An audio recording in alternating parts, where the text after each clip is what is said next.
নমস্কার, হিলি নিউজ বাংলায় আপনাদের সঙ্গে আমি মৌমিতা। এই মুহূর্তে যে বিশেষ খবরে চোখ রাখবো, বিজেপির জয়ের পর শিক্ষাঙ্গনের শক্তি প্রদর্শন, হিলি এসবিএস কলেজে পতাকা উত্তোলন।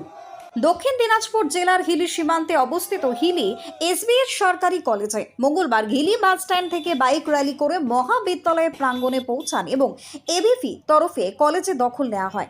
মিছিল এবং স্লোগানের মধ্যে সংগঠনের কর্মী সমর্থকেরা কলেজের মূল গেটে পতাকা উত্তোলন করেন এবং ক্যাম্পাস জুড়ে জয় শ্রীরাম ধ্বনি শোনা যায়। গত 4 মে ঘোষিত 2026-এর বিধানসভা নির্বাচনের ফলাফলে ভারতীয় জনতা পার্টির বিপুল জয়ের পরে এই কর্মসূচি সংগঠিত হয় বলে জানা গিয়েছে। 293টির মধ্যে 207টি আসনে জয় পেয়ে বিজেপি এককভাবে 2/3 সংখ্যা গরিষ্ঠতা অর্জন করেছে। এবিপির নেতৃত্বে দাবি, শিক্ষাক্ষেত্রে পূর্ববর্তী অরাজকতা দূর করে সুশৃঙ্খল পরিবেশ গড়ে তুলতেই এই উদ্যোগ নেওয়া হয়েছে।